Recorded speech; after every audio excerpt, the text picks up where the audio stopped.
Alrighty, here we are. Hello, Lou. Good morning. Grooving on your club music there. Back from the I think 80s. I Yeah. love 80s.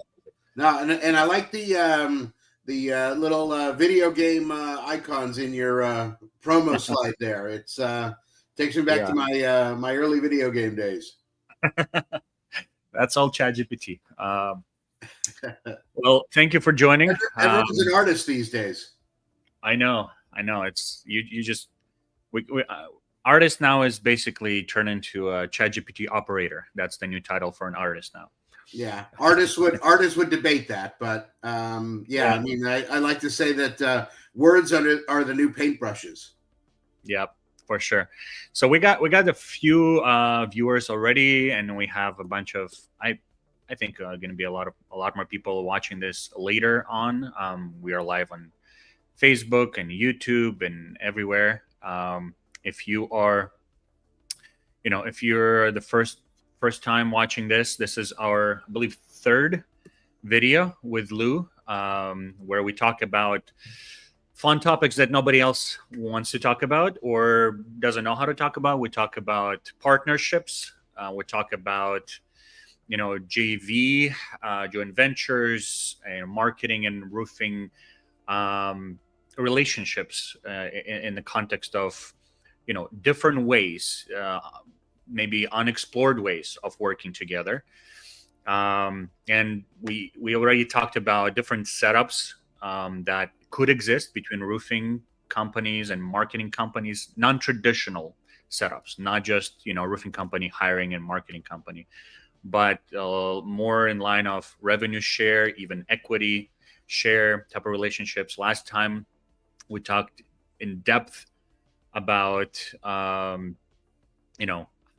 to have a partnership that works, or that could work. And we'll be back. We'll be talking more about these things. And today I wanted to offer all of us to discuss a different, or a little bit different topic. It's very much in line with everything we've been talking about, but should roofing companies be buying marketing companies? There is, as we've talked before, there is many different ways to do marketing, to maybe have your own marketing department inside your roofing company, and that is a trend, I would say, over the last maybe 3 to 5 years that I've been noticing. We were one of the first ones to talk openly about it. The fact that you need to own your marketing, that you are the best person to do your marketing. And we came up with the Roofing SEO School, and the premise of the Roofing SEO School is you don't want to be a hostage. You don't want to outsource essentials forever, and marketing is that, and SEO in particular is even bigger reason to own it, to understand it, because it's a lot of money, it's a lot of risk, and it's something that you want to understand. The world is moving more and more into digital. So, and over the last few years, I've seen more and more and more companies open marketing departments. More and more roofing companies, sorry, opening marketing departments. The next logical question might come up, of, hey, well, if I'm going to open a marketing department, maybe, just maybe, I should just buy out a marketing company. Maybe that's a faster route to that, faster, kind of a fast track to the goal of owning your marketing, of controlling it, and making it more efficient, making it more profitable, making it stand out, making it something that nobody else has done before. Next step, next level. So that's the question that I've posted.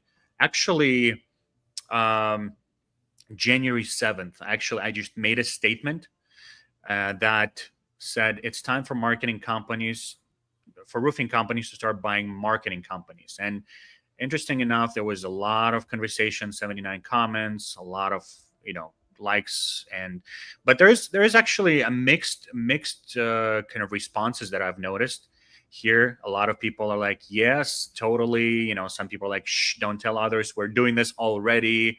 2025 move over PE, private equity. That was Chris Colville. That was fun. And then there were some real questions. There was some pushback, and also there was a lot of like, yeah, totally makes total sense. I think this right here, William, he's actually I think he's M&A expert too. So he's kind of in your world, Lou.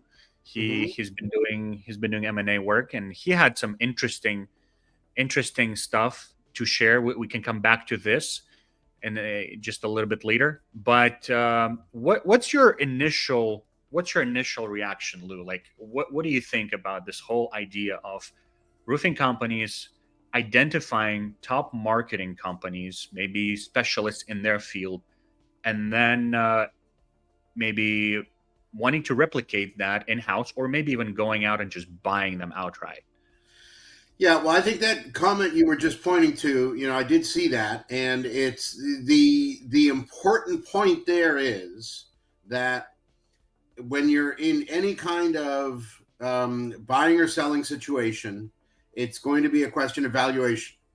Okay. And valuation for a marketing company is always built on its client base, its recurring revenue, its client churn. And if you're a diversified marketing company, you've got clients in a lot of different fields. Typically, you're not going to see a lot of concentration in one particular industry, because then you get into competitive and conflicting issues, right? So if you've got a marketing agency that's got, for example, that is doing home services, would be a good kind of area to because it's the same process, whether you're doing roofing, electrical, plumbing, those kinds of home services. And we've talked about this before. The reason private equity so loves home services is those are industries that are never going to be offshored. Those are always going to be done locally and have to be done by local hands on deck, right? So those businesses are stable, always going to be needed, always going to be there. So if you're a marketing agency and home services is an area you focus in, you've got, different clients in different home services areas. If a roofer says, hey, I want to buy you, you're going to say, well, okay, let's look at my revenue. Let's look at my profit. Let's do a multiple on that. And then suddenly it's like, well, I'm doing a multiple on all these other clients in other businesses that I'm going to have to walk away from. And the roofer would be paying value on a multiple of business that's going away, I think, is the short version of that comment you were just pointing to. Right. That's the pushback.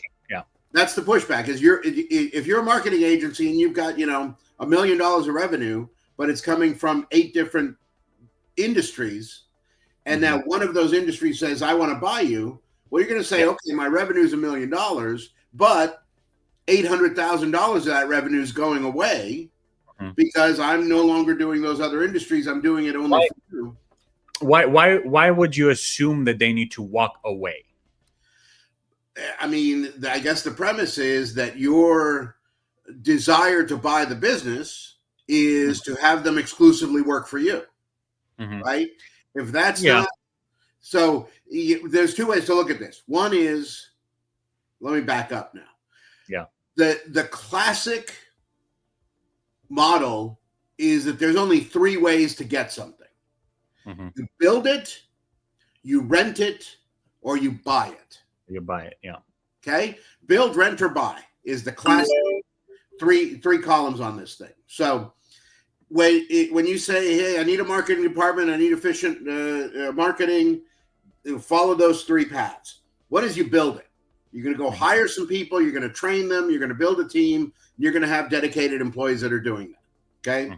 You can rent it, which is a more classic approach, is I'm going to go find an agency, I'm going to pay them, $5,000 a month, and they're going to do the job. And when I don't need them anymore, I end the agreement, right? That's the rent.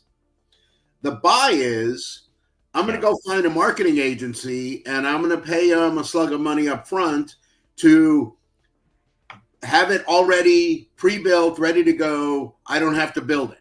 I don't have to go find the people, recruit the people, train the people. They're already there, right? Yeah. So, if you think of it as a house, same thing. You can build it, you can rent it, or you can buy it, Mm-hmm. right? So the benefit of buying is it's already there, it's already built, it works, you don't have to do anything. It's starting on day one. Mm-hmm. The building takes you a long time and is going to lead to some fixed costs. The renting is the most expensive over time because you're not really building any equity in it and you don't really own any of it, right? So when you build it, it's all your work and you have those employees. When you rent it, it's the most expensive because you're not accruing any assets or any equity. Yeah. And when you buy it, it's going to be the most upfront money, but it's now yours and you have the most equity in it, right? Right. So if the theory is let's buy a marketing agency and let's let them keep doing what they're doing, you're really buying into their business because now you're getting some profit share on all of their other industries and profit share on your own payments to them as an agency, right? Right. You're going to continue your relationship with them as an agency, but now you're getting some benefit of that. Mm-hmm. And in theory, the agency owner would be getting some money up front out of their efforts. Typically what happens with smaller agencies is once the owner gets some kind of a payout, mm-hmm. the drive and the fire and the electricity that was there before kind of dwindles a little. So that's one of the risks is if you're buying a single owner driven organization and you're giving that owner some money, mm-hmm. it's a real likely risk that owner is going to suddenly not be working as hard as they were. Okay. Mm-hmm. So that's one of the risks of buying the marketing agency. The potential benefits of it are, I don't know, unless you're going to make them exclusive, mm-hmm. You're really just buying into their business because if you're going to cut off their other revenue streams, you're going to pay too much. And if you're going to allow their other revenue streams, is your share of their profits going to be more than what you're paying? What is the real benefit of buying someone if you're not going to make them exclusive? I guess is the question. Well, here's how I'm thinking about it. If I'm a roofing owner and I'm tired of renting, right? Because that's the premise of roofing into a school. There's a better way. Don't rent. Okay. Either build it yourself, right? Or option B, buy it. So if you are not going to build it yourself, which there is pluses and minuses building yourself. The biggest minus is time. It's just time, yes. Right? So it just takes a lot of time to build a solid marketing department with not just creative guys, but specialists in their field. Because you can hire a creative guy or a girl or whatever, but for them to mature into a specialist in SEO or Facebook ads or design or it's you're getting a bargain if you're hiring someone with that knowledge already. But a lot of times it's not the case.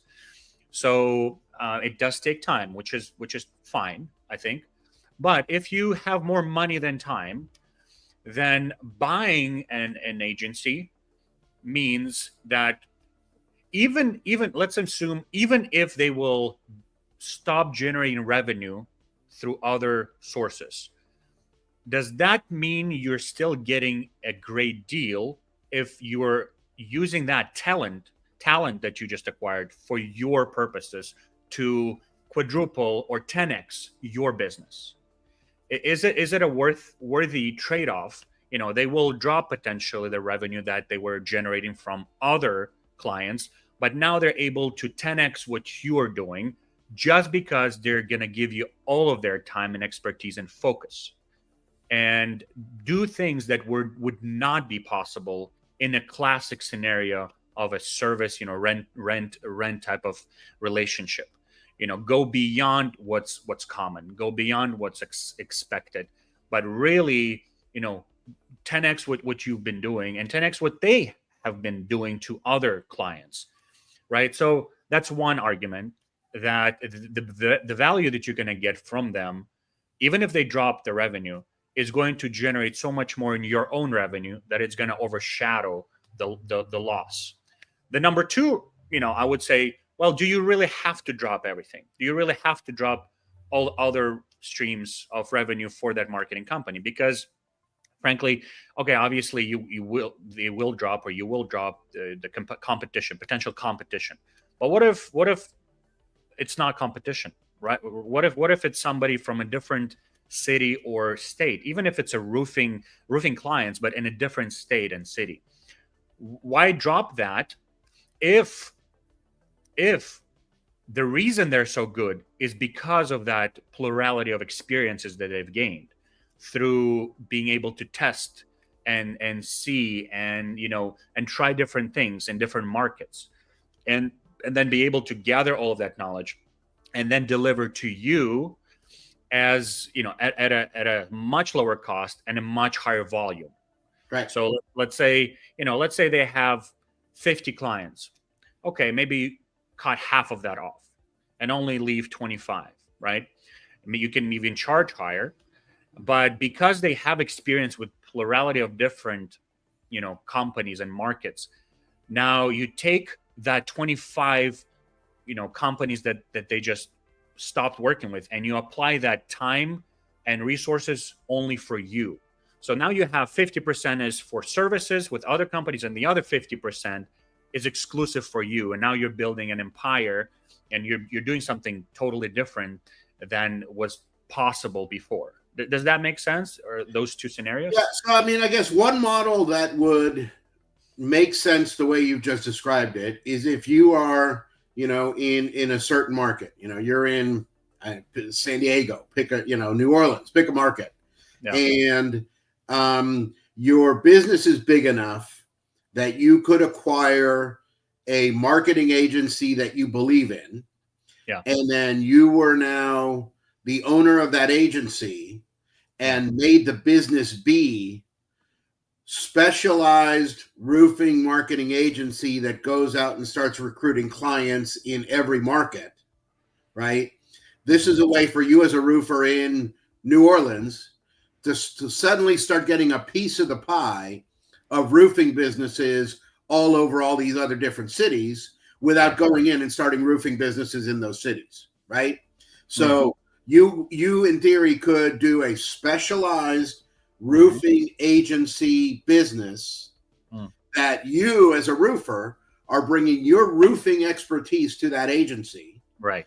So that they can become the number one marketing agency for roofers. Yeah. And start pitching that business to roofers in other markets. Yeah. Right. And then you now have your roofing company in New Orleans. Yeah. That is benefiting from a dedicated marketing agency that is now also giving you revenue share and profit share from roofing businesses all over the place. Even better. Yeah. And in theory, if you can get enough of those markets rolled up into one, you can now take that marketing agency to go get a global web presence, national web presence, right? That is a funnel for all of these roofers that are affiliated under your organization, right? Yeah. So now I've got, instead of one market and one agency that I'm paying a monthly fee to, I'm paying a bigger chunk of money up front to buy them out. They're going to lose the other clients that are in other industries, but we're going to replace them with other roofing clients in other markets. And I'm now getting a piece of their roofing business from all these other markets. And I'm getting the best agency roofing can buy without paying for it, right? After that initial acquisition. And if we can get to a, roofingreferrals.com or whatever that one national market clearinghouse is, then everyone who's working with this agency is benefiting from being affiliated with this national network of roofers, right? Sure. I don't know. And that's kind of an extreme model that I kind of like now that we talk about it, but, one idea. No, I think it's very very interesting. I'm surprised. I don't see it as much, but I'll be honest. I've seen this happen before. I've seen roofing companies turn into marketing companies, or Yep. roofing owners turn into marketing owners, and that makes a lot of sense. And actually, a few of the guys in the roofing world now that are not roofers anymore, but they like host conferences and stuff like that. They used to be roofers, and then they became marketers, and they've built their reputation, their proof of concept inside their own roofing company, and now they're able to come and sell marketing services from a totally different, angle, from experience, right? Not just from theory. But I love what you're saying about using marketing company as a glue, right? To unite, or get your hands into maybe revenue share or even equity stake to those other roofing companies, right? Because now you have a marketing machine that not doesn't just you don't just hire it out, but you've built it from the inside. You're yourself roofer who have maybe impacted in an even more positive way this marketing company. Now it's even better because you have a direct influence on this marketing company and its messaging and its methods, maybe even margins, all of the above.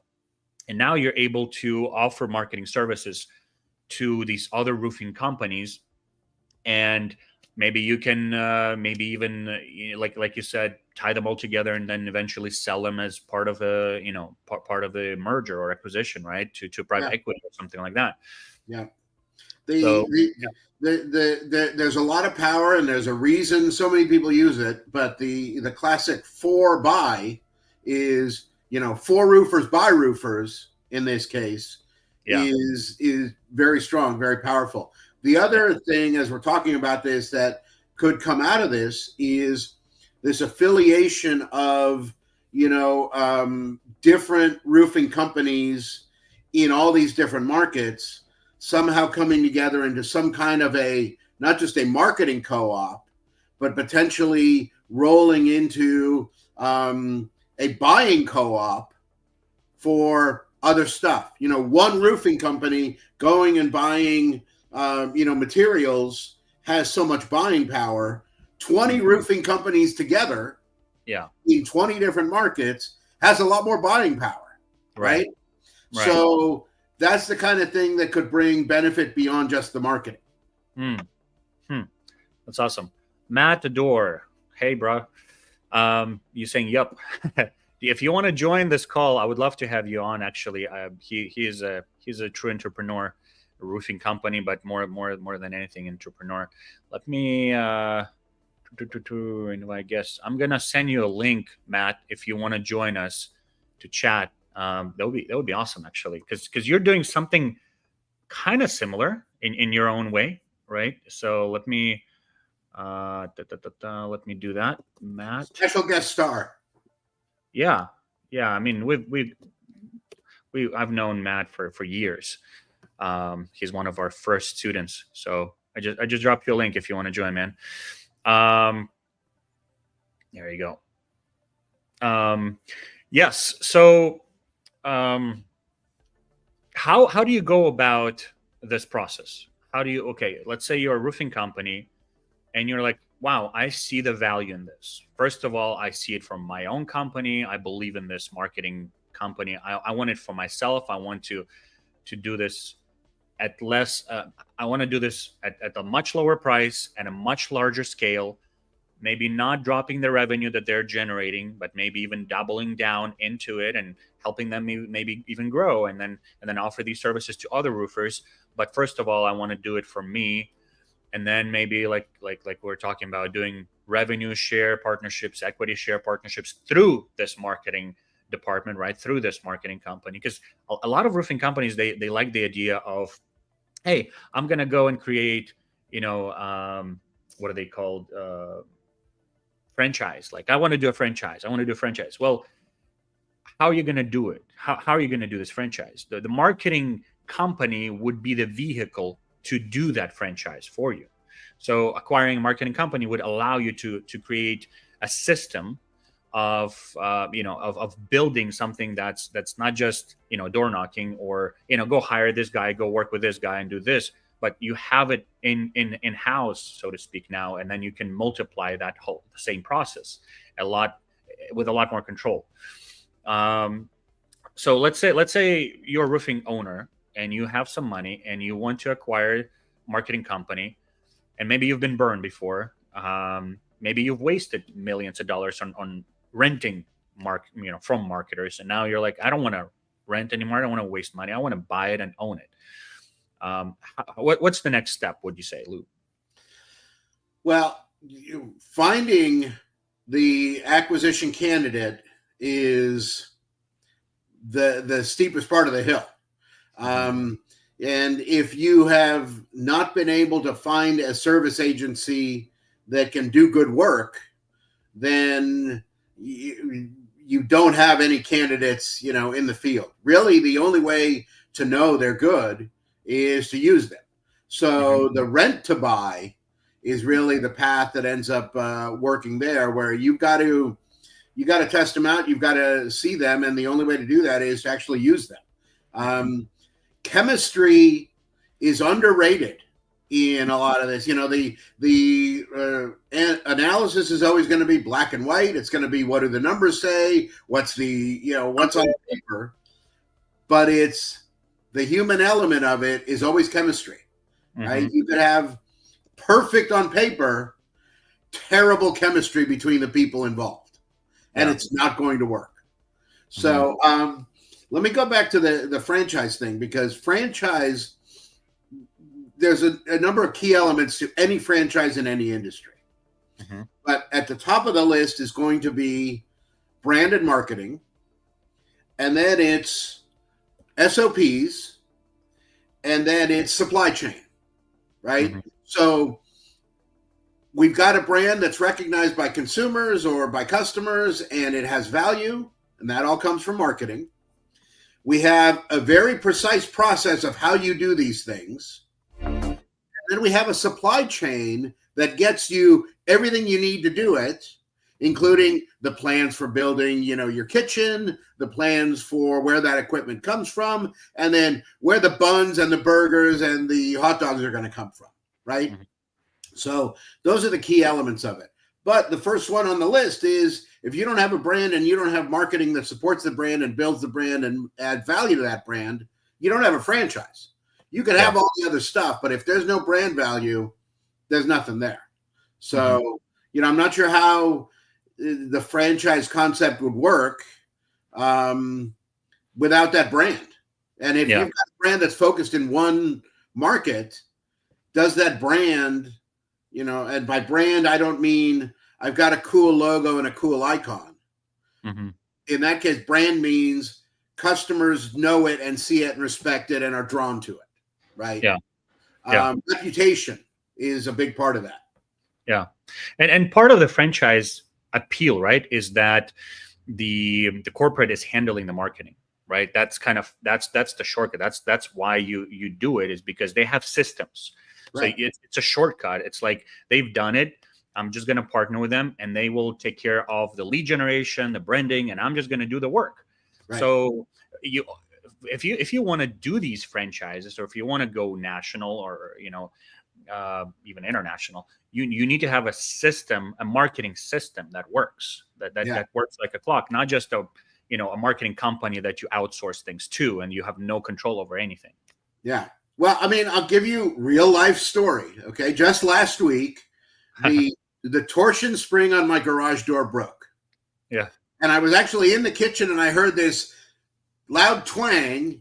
I'm like, what the heck was that? Didn't think about it. Later on, my wife is on the phone. Hey, our garage door won't open. I'm trying to get in.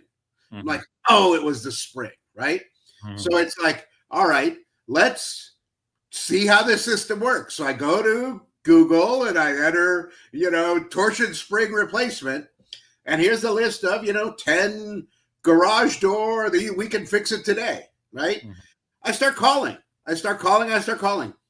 All of them don't do garage work, aren't based locally, Mm. They just have a list of local vendors that they're going to refer me to and take a piece of the pie. Yeah. And eventually it's like, all right, well, I found someone locally through a different source, went directly to them and skipped all that other stuff. But basically, they were all marketers. They were all a phone bank. None of them were the actual garage guys that I was trying to get to. Yeah. Yeah. I imagine roofing is the same thing. Yeah. Yeah. Could be. Yes. I'm going to add Matt to our call.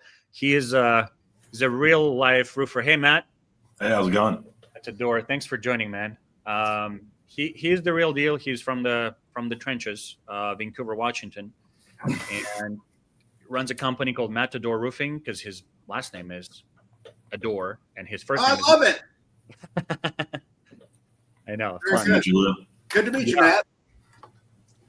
Matt, what's going on? What are your thoughts? I'm enjoying this conversation. One thing you guys are talking about with franchises, I was under the same impression that they're going to help with marketing and they're going to help you acquire leads and figure this out because they've built this brand and they got the SOPs and everything. And, I own a marketing company now, and a lot of our customers are franchises, and they're telling us they're not getting any help in this area. And that's been kind of blowing my mind. Yeah. Yet paying a royalty on every sale. And the royalty is a lot higher than I would even expect. Yeah. So it's kind of interesting. But I expected some kind of marketing. I think they'll kind of point you in the right direction, but there's nothing they're doing in-house or anything like that. And they're massive franchises. Like roofing franchises, right? Yes. Right. So it's not like McDonald's where they handle everything and, you just come and sell burgers. And so you have to do your own marketing. Yeah, no, absolutely. Yeah. They're all, and it's nice that they have a network when you're in a franchise because they're all little incubators, testing out things that work and then sharing results with the group because you're not competing with each other. You're trying to work together. And that's a great, to have that group to go to and run ideas by is a very valuable resource. Yeah. But it's just surprising that there's not like solid things that most of them are doing, or at least stuff that's working well enough that they're not searching elsewhere for more marketing ideas. So what are they selling then if they're not selling the marketing solution? They're selling the brand name, like, kind of like Lou was saying. It has to be something that, you can start up a brand new company, but then point towards this national organization to give the homeowner a sense of trust that, you're not some fly-by-night guy. Yeah. And that's a stretch in my opinion. Like I agree. It's credibility. Yeah, right. but it's there on the West Coast somewhere doing something. Why should I care that this is going to translate into right here on the East Coast? And I try to just put myself into a homeowner's shoes. And personally, I can't say I would totally care about that.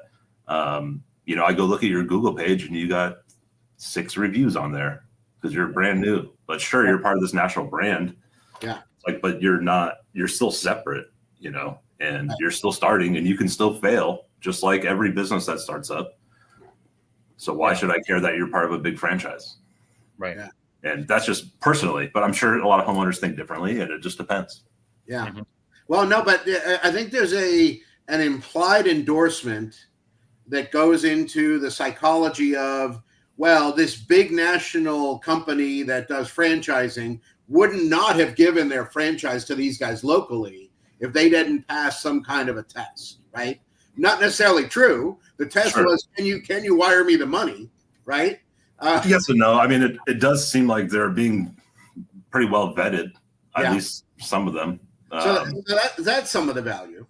Sure. Well, that has to be something that a homeowner can understand. And correct. They're not experts on franchising, so yeah. They're not going to maybe put those pieces of the puzzle together to figure that out. But now in home services, so just some trivia here.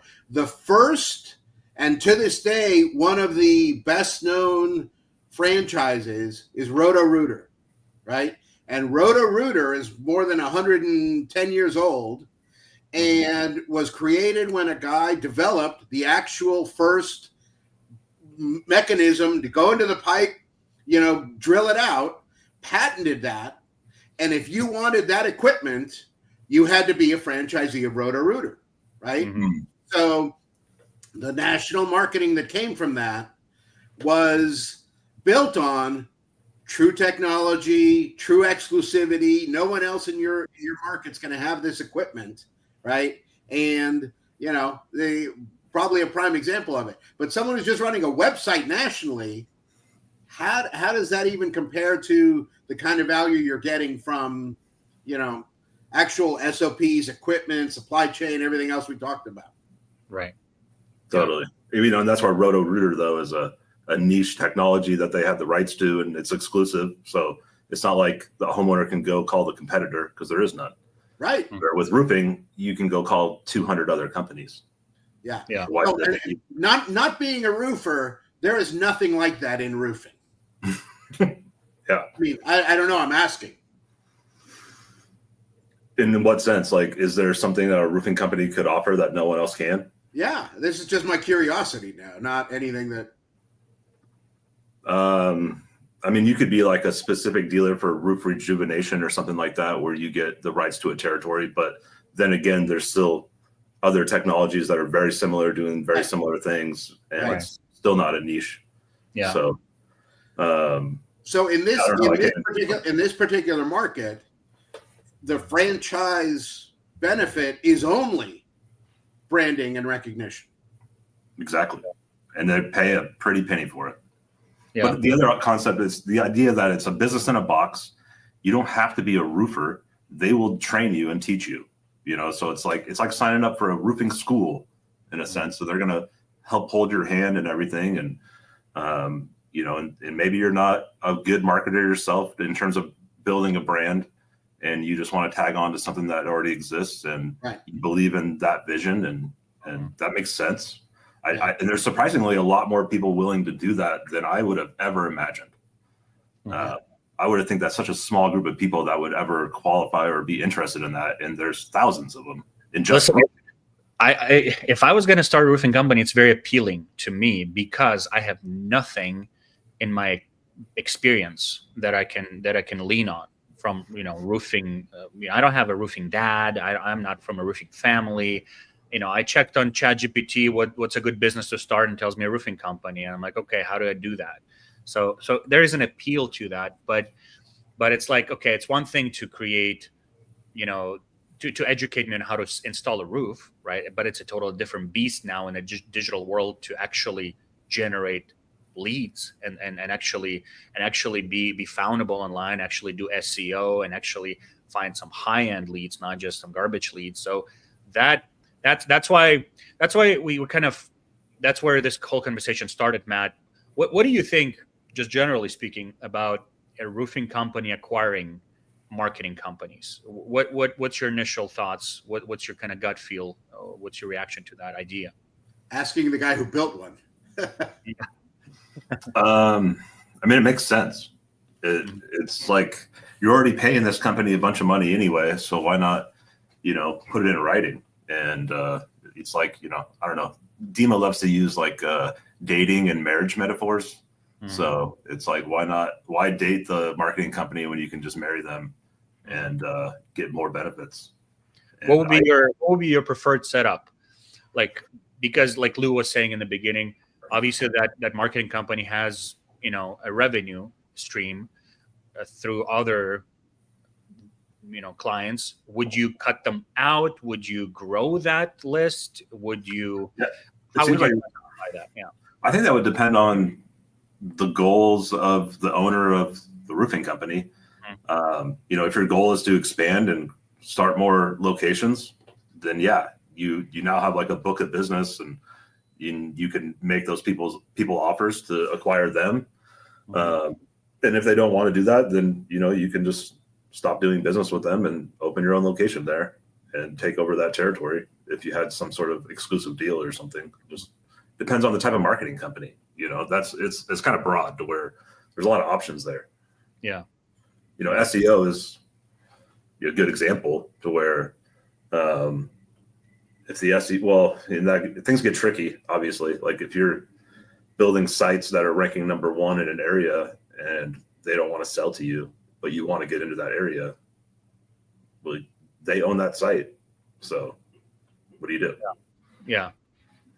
But Yeah. no, I mean, the idea that like the offer that, the roofing SEO school that you guys are doing, I think that's great. I think that makes a lot more sense because the big holdup for everybody is I've done all this work and built all this brand and everything, and I got all this equity. Why should I give it to you? And the answer is you're not. You keep all that. It's just all the additional stuff. So this is the reverse version of what we're talking about right now. Is marketing companies buying roofing companies. But what do you have to say about other examples for a roofing company wanting to buy a marketing company? Well, that's kind of a typical response. Well, why not marketing company buy roofing company instead? And my response to that is simple. It's like, and I wrote that in that post 6 months ago. My answer was roofing companies are marketing companies at the core, and not vice versa. Marketing companies are not roofing companies. Roofing companies are marketing companies that happen to sell roofs. That's just how it is nowadays. And so that for that reason, roofers buying out marketers makes a lot more sense, and not vice versa. I would have to learn so much more about roofing than a roofing company about marketing. So it's natural, to embrace that identity of being a marketing company that sells roofs, but just do it better. Just be more strategic about it, expand, and then either expand your own brand or partner up with other roofing companies out there through the marketing department, through your own marketing services that you offer that are proven inside your own company. So that's my I don't know if it makes sense to me. It just makes a lot of sense in my.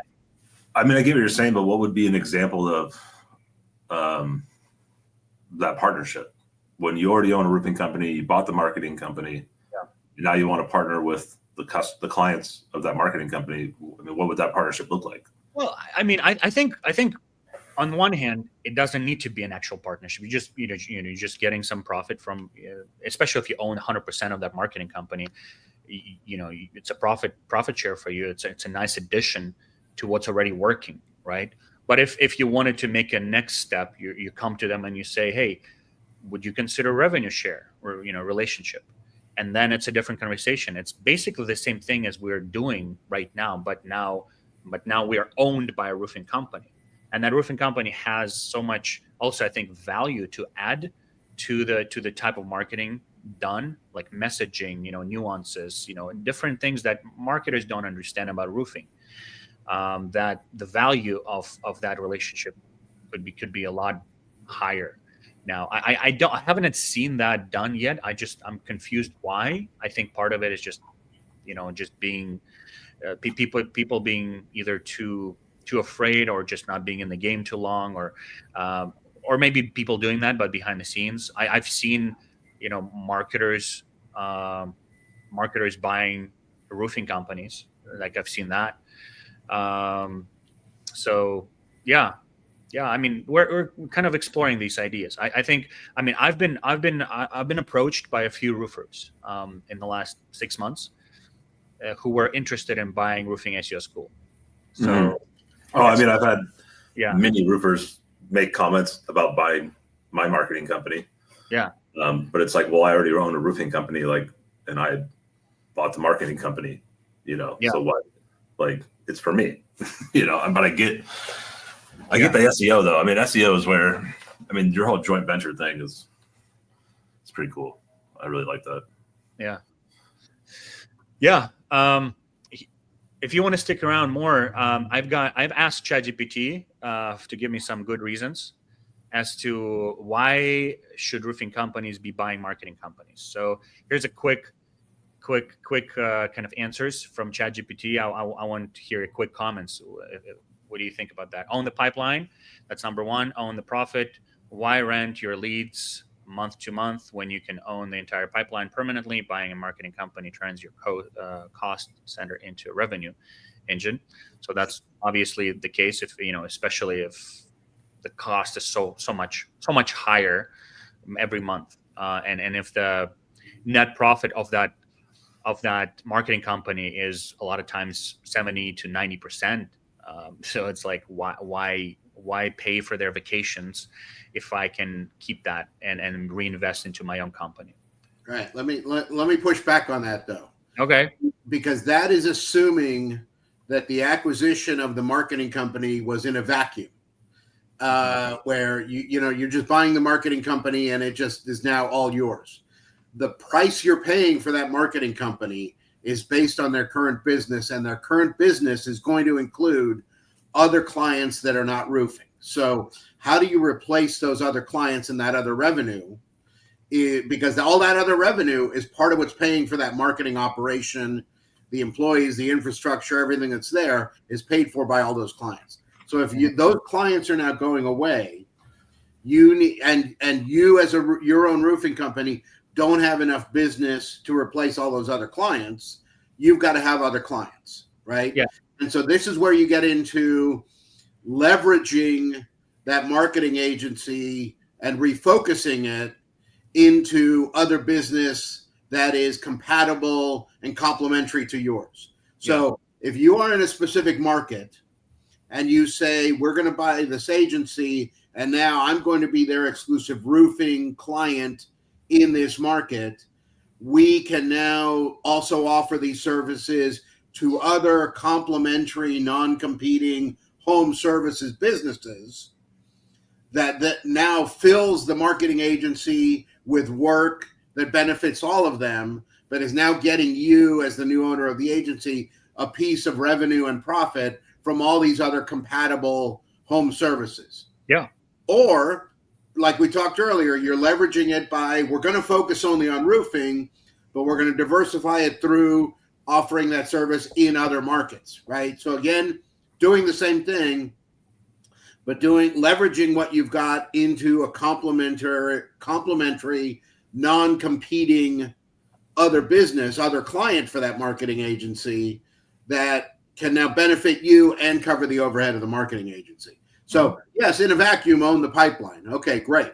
But you've got to fill the pipeline with work that it was doing before with other clients that are not the roofing clients. Well, here's my pushback on that. Why lose them? Why lose the pipeline? Why fire existing clients?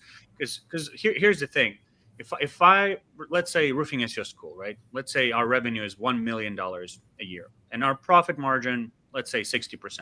Okay, if a roofing company buys Roofing SEO School, there is no real good reason to kill all of that revenue and kill all of that net profit, unless it's a direct competition, which a lot of times it's not. So because our clients, our students are spread out across all of the states. So any given roofing company that would buy us, they would not feel threatened by any of the existing clients, and it would not make sense to fire them. And it makes total sense to continue what's working and then add to it, and then just receive a lot better, maybe focused time-wise and scope-wise services for yourself. That would be my pushback. And then maybe build it bigger if it works, and maybe hire more people and whatnot. Matt, I think you have a feedback right there. Well, my issue, what I see is just conflict of interest, to where, in the sense of, you have your territory where you are with your roofing company. You have this SEO school that you purchased. Yeah. And you have a bunch of students that are now competing directly against you. And the whole point of you buying this marketing company was to grow your own roofing company. But why are they competing against grow your competitors in your area? Go ahead. They could be competing against each other. That's their choice. But they're not competing against you necessarily, because they're in all these other different states. Maybe you don't want to go there. Well, I just mean in the state that you're in, if you're both competing for the #1 spot on Google. Yeah, I mean, I think it's an easy one. It's like, hey, in Vancouver and Portland area, we're not taking any clients because that's where our owners are. And that's what we do with my marketing company. It's like, hey, we mail custom roofing estimates directly to homeowners. Do you want us to know your pricing at every home that you've mailed it to? Probably not. Yeah. So we just don't even allow it, just to avoid any potential accusations or whatever. Yeah. Daniel says, similar, there are roofing companies that build their own CRM, then develop out that CRM to sell to other roofers. Well, of course, Proline, right? A great example. Proline, John Delorier, roofing company, created his own CRM, sold his roofing company, now all in with CRM. So yeah, I agree. I mean, same kind of idea. There is some conversation about competition because you're helping your competitors, whatnot. But yeah, but I would say you're not helping them in the same way that it's like going to steal a client from you, like a potential homeowner or a roof job from you. Yeah. Why assume you're losing other accounts? Because that would be exactly my reason. It's like if I'm buying a company that's successful, working, I'm not gonna want to lose any of their revenue. I'm going to want to use what they have from me in a better way, more efficient way, cheaper way, maybe bigger way, right? But I'm going to continue maybe what they're doing because it's working, right? Why fix it if it's not broke? What's the fair revenue or equity share in percent? That's a whole topic from the last video I think we did last week with Lou. So Andre, go find that video. It's like an hour long. Number 2 that ChatGPT gave us, cut out the middleman and retainer fees, no more 5K retainer juggling 20 clients, bring the horsepower in the house, redirect that spend into equity and results. I think we kind of covered that. Number 3, full control of branding and strategy. Most marketers don't get roofing. I think that's a good one. When you own the company, you control the creative direction, messaging, territory, strategy, and budget allocations. I think that's actually, I can totally agree with that. Being not a roofer and still learning a lot about roofing, 5 years into this thing. Just because I'm not on the roof, I'm not dealing with clients as much as you guys are, like Matt, and to have an input into the strategy for SEO and wording and stuff like that, that's invaluable a lot of times.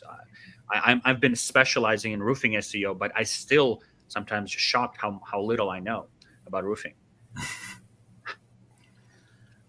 I've had a lot of clients over the past 4 years in SEO and still know very little about SEO. So same thing. Right.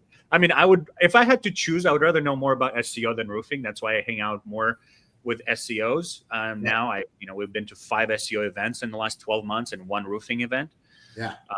Because I want to know more about SEO than roofing, but still knowing about roofing is very helpful and informs our SEO. Real-time speed waiting. Oh, that's a good one too. Real-time speed. So waiting days or weeks for campaign adjustments is over. In-house marketers answer to you, not a dozen other clients. Well, they can still answer to other dozen clients, but you're number 1 in that list. So the speed of implementation is a lot faster. Faster testing, faster scaling, and faster results. And I can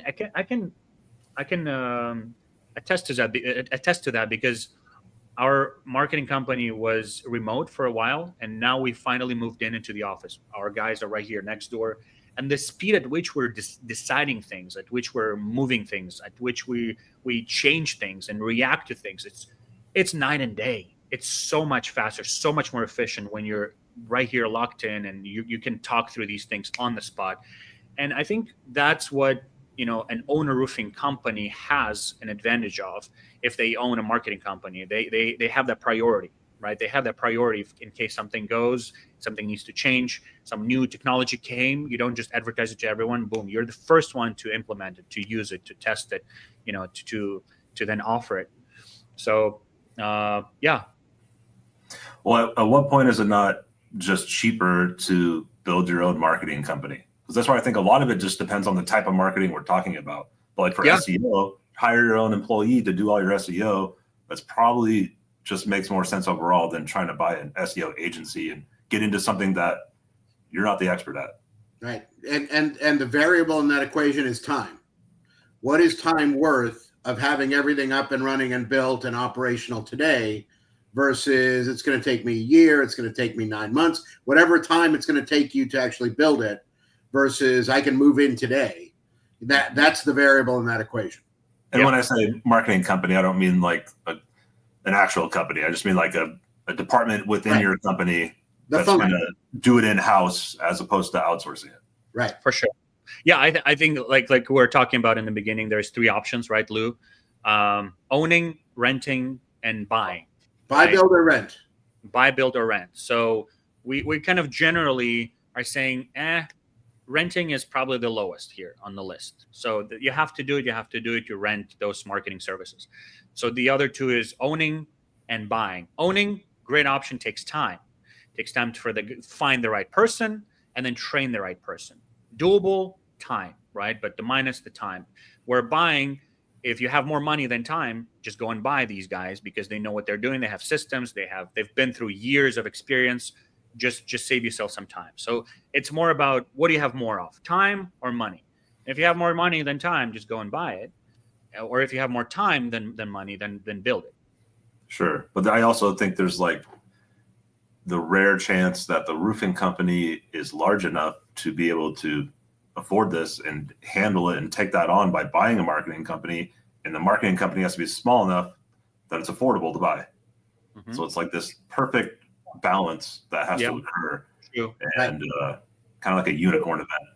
I'll give an example for, like, again, because we've been recently talking to a few potential suitors.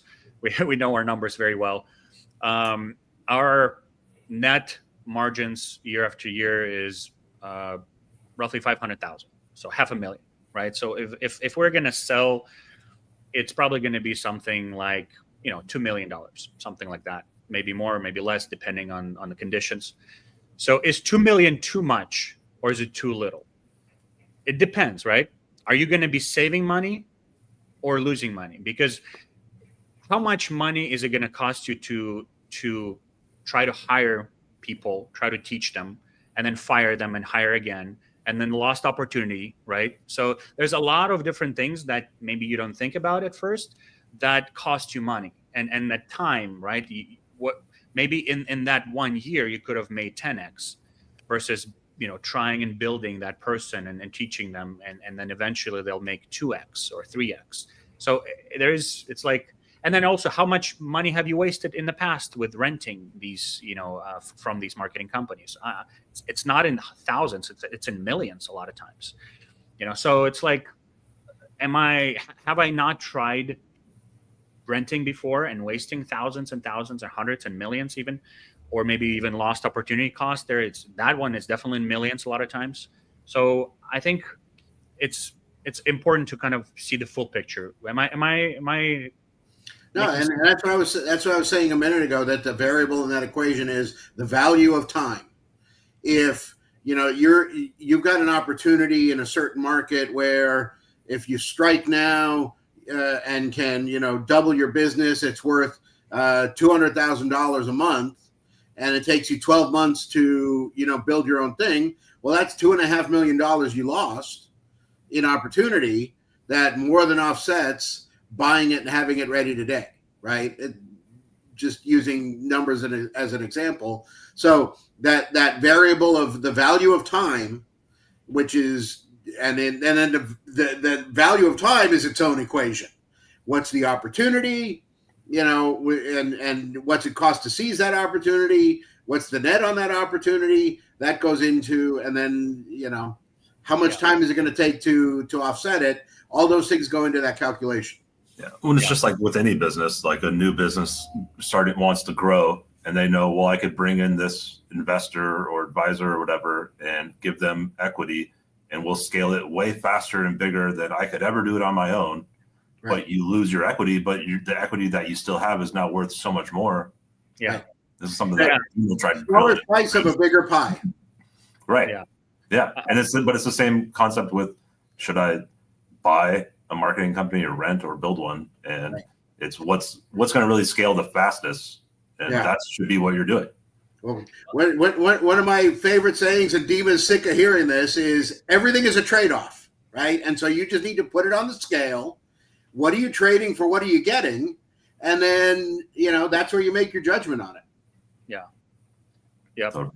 Daniel is saying, I like Matt, intending to build it in-house, but very, very few are like us. Oh, you guys are rare bred dinosaurs. The Matador Club. Rare breed. You guys are dinosaurs there. No, but I totally I agree with Daniel. Kind of that's the premise of what we're doing at Roofing SEO School is we're enabling roofing companies to do this if they do have that time. But then there's that if, right? So if you commit, then you're gonna get there. And we have seen multiple companies succeed, but we also see multiple companies not succeed. And a lot of times it's primarily due to overextending yourself, thinking that you can do it, but you just can't. And you're just not being honest with yourself. Because a victim of hopium is what we call that. Hopium. Hopium, yeah. Yeah. Here's another one. Increase company valuation. So when marketing performance becomes a predictable asset, your roofing company isn't just a contractor, it becomes a sales machine. That's multiple on exit, not just margins. So I think that's a cool one. Lou, how do you think owning a marketing company for a roofing company increases your valuations when you're selling? Well, if it's driving your revenue and your profit, there's a couple factors in that equation. One is, EBITDA. And if having that marketing machine is driving your growth, then your profit's growing. But not only your profit, the other metric is your growth rate. If you can, say your business is worth $1 million, just to make numbers easy. And that $1 million, part of what's going into the multiple on that is going to be, and we're growing 20% a year. But you can take it, and now because of this marketing machine, your growth rate has gone from 20% to 40%. Now your projection on that business is not 1.2 million next year, it's 1.4 million next year, right? And so that go forward projection has to be calculated into the valuation. And so if you can take your growth and double it, your growth rate and double it, your valuation is going to go up. Is it, 100%? No, but it's going to, it's certainly got to be taken into account that my 5-year pro forma now shows I'm going from 1 million, to 4 million versus I'm going from 1 million to 3 million, right? Yeah. So, and those numbers don't align with the percentages, but just as an example, how do you then calculate that extra million of growth over the next few years? That's got to be baked into the cake somehow. Mm-hmm. Yep. Awesome. Another few. I'm just going to go through them, but if you have something to comment, just feel free to interrupt me. Lock in talent. That's period, actually. Elite marketers don't want 50 clients. They want one solid brand with shared upside. Acquiring the marketing company gives them a reason to stay loyal with equity and partnership. I think that's true. I actually made a post about it maybe 2 weeks ago, where top tier marketers, they love the idea of depth and focus. Yeah. They don't like being shallow and being able to only perform at 40-50% their capacity. They want to go deeper, and that's part of the fulfillment for the person, right? Is to work at 100%. And when you're being rented, right? When you're renting, when you're leasing a marketing company, it's not like they're not working for you, but they just know that they're not going to be there in 3 months or in 10 months or in a year. And there is, it's you don't focus is a very tricky thing. You can just not do a lot of things if by just sitting and thinking about one idea or one client. If that's all you do is just think about one person, you inevitably is going to be producing more results for them because you're focused on what else. Where, in a scenario where you have 50 clients, you don't have that time for what else. You do what you have on your list, and you go do that. You don't you're fighting fires. Yeah, fighting fires. You're implementing what you've decided, but you're not necessarily sitting there and worried about, especially when we talk about equity or like revenue share relationship, that really starts those creative juices running. And my guys, they've told me, it's like, wow, this is so different. I didn't realize there's difference in how you approach, a revenue share relationship. It's not that they're not doing what needs to be done for short term jobs. We do, but there is no that time to think outside the box. Well, You and have having a vested interest in the client's outcome. Yeah, that's the magic of the capitalism, I think. Where you being paid for what you bring to the table, for your creativity, for taking the risk, Right. Is forcing you to do more. Well, in the question Andre asked earlier, the short story on equity share and what's fair, what you contribute equals your reward, right? So if you're not contributing, you're not getting. If you're contributing the majority of it, you deserve a majority of it. I mean, it's as simple as that. Yeah. So remove Home Advisor and Angie and something just one that you depend on, especially Google Ads. If that's all you depend on, I pity you. It's not a business. I'll be honest. If that's your primary lead source and you completely depend on paid advertisement, that's going to be gone any second. That can change any moment. The prices can go up any moment.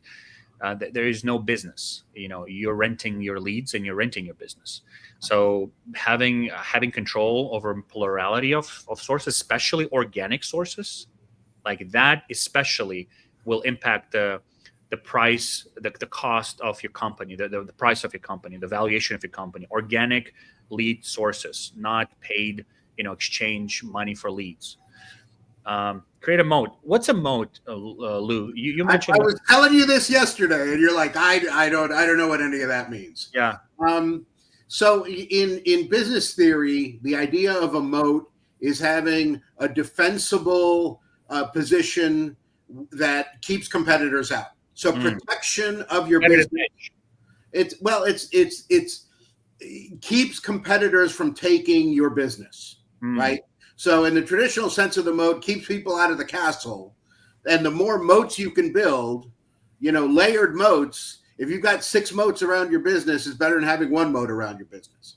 And so, for example, I've got a lead generation algorithm that hacks Google and no one else has it, and I'm not going to sell it. What Matt was saying earlier, getting your competition out of the mix in what you're doing. So if you've got something no one else has, and you can protect it so that no one else gets it, that's a competitive advantage. That's a moat around your business. That's exactly why people say they want to buy my marketing company. Tell us more about your marketing company, Matt. I want people to hear about what you do. Oh, so Bid Mailers is the company, and essentially it's the only way to guarantee that you can be considered for every roof replacement project in town, because you use our mobile app, you drive around, you see a house next to your project that needs a roof.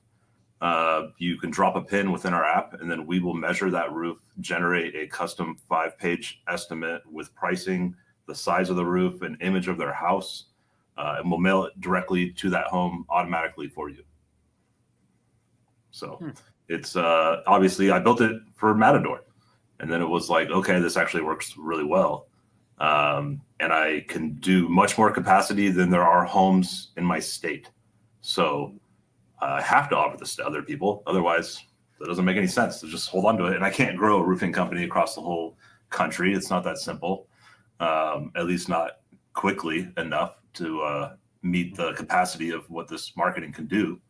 So that's why we started to offer to others. But definitely we're seeing a lot of success. And it's just kind of like a common sense thing is there's a whole, burden of trying to just get an estimate for your roof.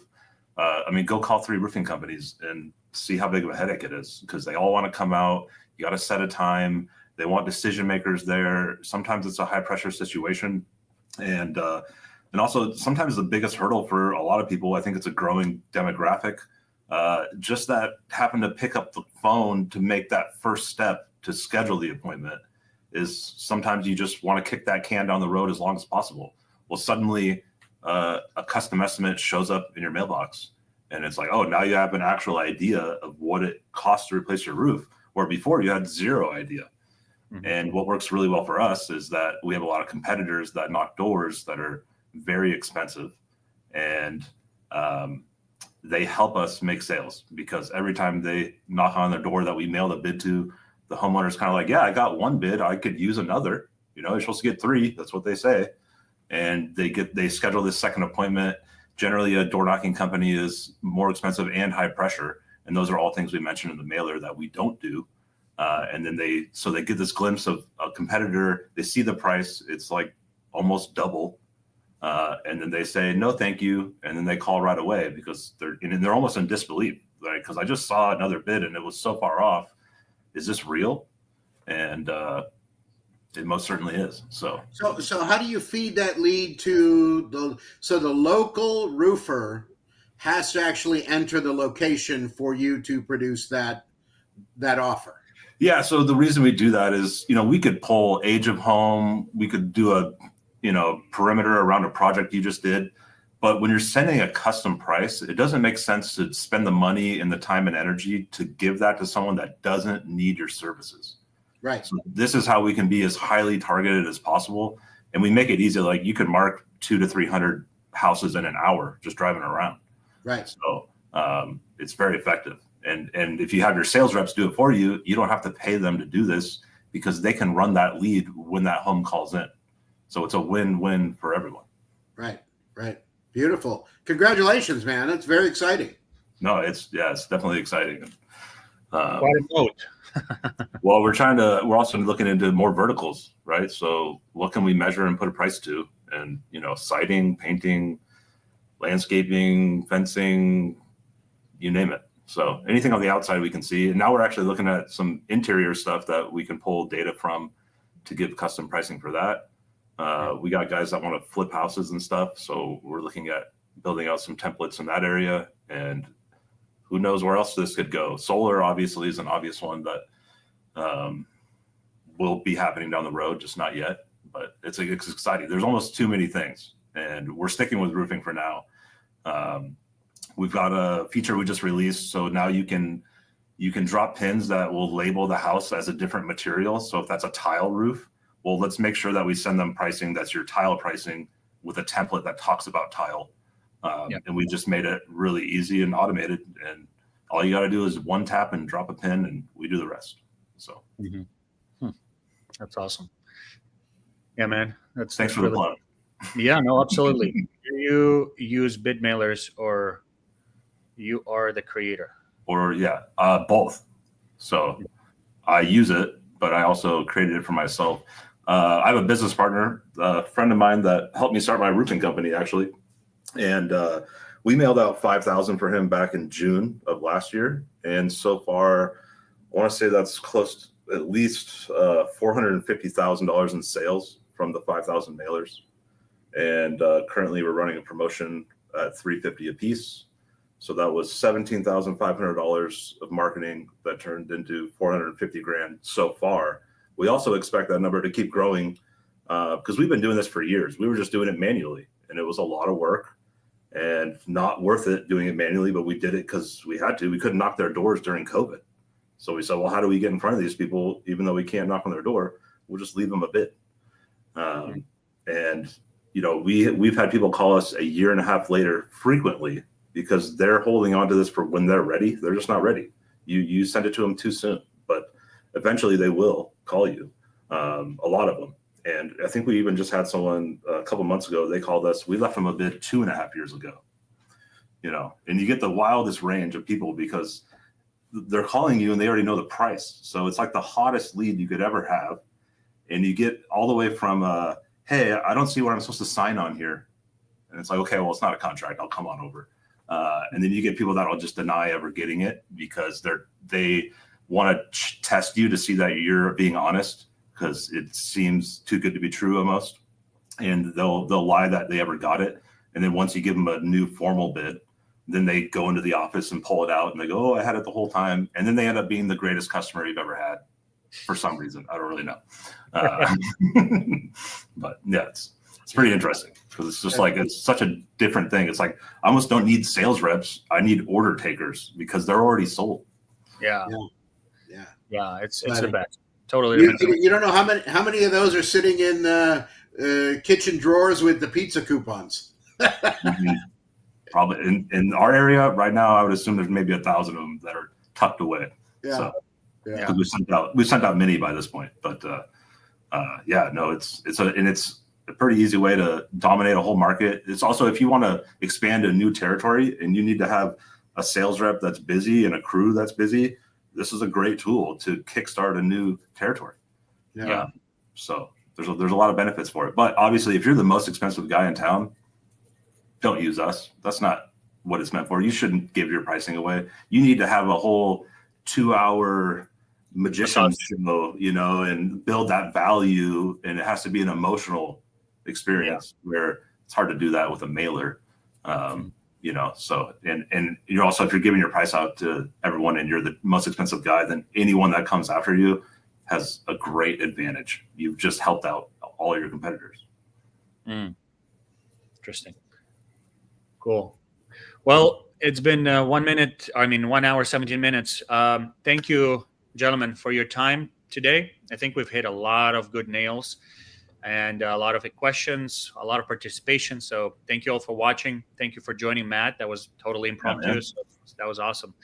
Good luck with your business. Go reach out to Matt because he's the real deal. He does it in his own company. So, proof of concept right there, right away. Lou, thank you for your time. M&A Pro. If you guys need advice for acquisitions, mergers, anything like that, Lou is the guy.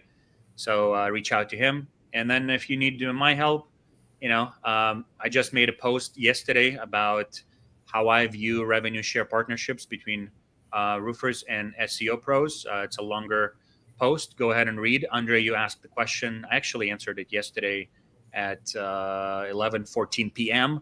How I see fair revenue percentages and how they should be divided. Go read about this, and hopefully this will answer your question and whoever else is interested. Hey, Dima, while you're on that post, there was something in there that said month over month, where I think what you meant was same month year over year, because month over month means March to April, whereas same month year over year means April to April. Oh, I was talking about actually quarter over quarter, but maybe I misspoke something here. And maybe I was seeing another one, but now that you mentioned it, that triggered my memory. Yeah, looks like you wrote that whole thing by hand. I know how you love your emojis. Yeah, totally. No, I these days I give raw ideas to ChatGPT. I make it look better. So humanize it. Humanize it. Yeah, for sure. All right. Thanks, Dima. Hey, Matt, it was great meeting you. Congratulations again. Very exciting. Thank you. Awesome. All right, guys. Take care.